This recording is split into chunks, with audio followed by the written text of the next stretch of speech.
Hey everybody, I'm gonna do a quick video about intensity. So here's Carmen. She just finished doing a set like maybe 20 seconds ago. She should be going by now, but there we go. So you shorten your rest periods. You don't have to arbitrarily go heavier every set.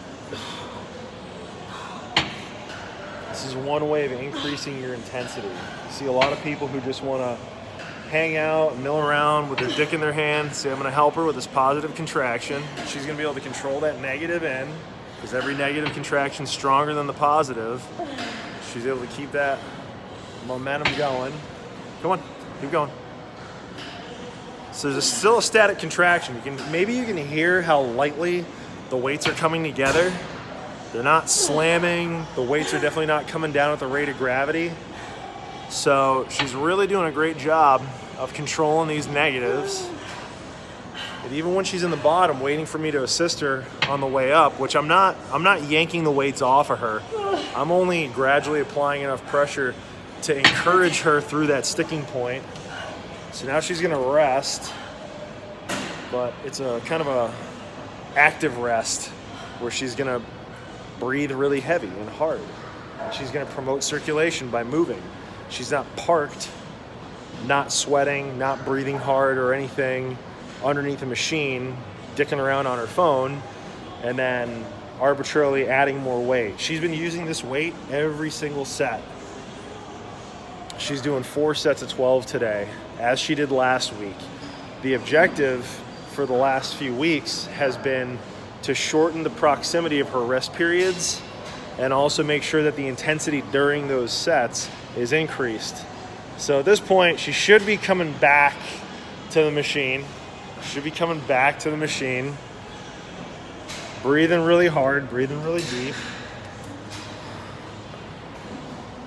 And then,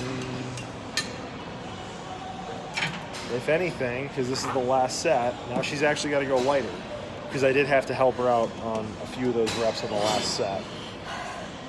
So, as you can see, every single repetition that she does, the slowest part of the rep is actually what's easiest on the muscles. It's that rep that is the lengthening contraction as the weights are coming closer to her body. Those are the slowest reps. Come on. And a nice explosive quick rep to get the weights off of herself. Come on. Squeeze, squeeze, squeeze, squeeze. So I maybe subtracted 8-10 pounds from that rep, maybe 6 or 7 pounds from that one, and only for a few inches of movement.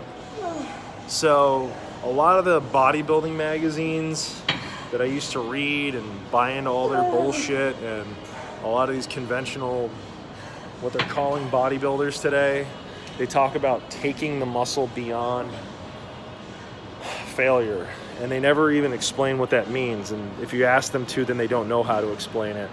So if you really roast the muscle for its weakest contraction, which is the positive, but then you still pay attention to that static contraction, if you can cheat or force yourself into a responsible forced negative contraction, that is a way of taking the muscle, quote unquote, beyond failure. So yeah, not arbitrarily loading more and more weight every set. I mean, by the time that she's done, I mean, she is completely fucking roasted and actually had to end up with lighter weight on the machine than what she started.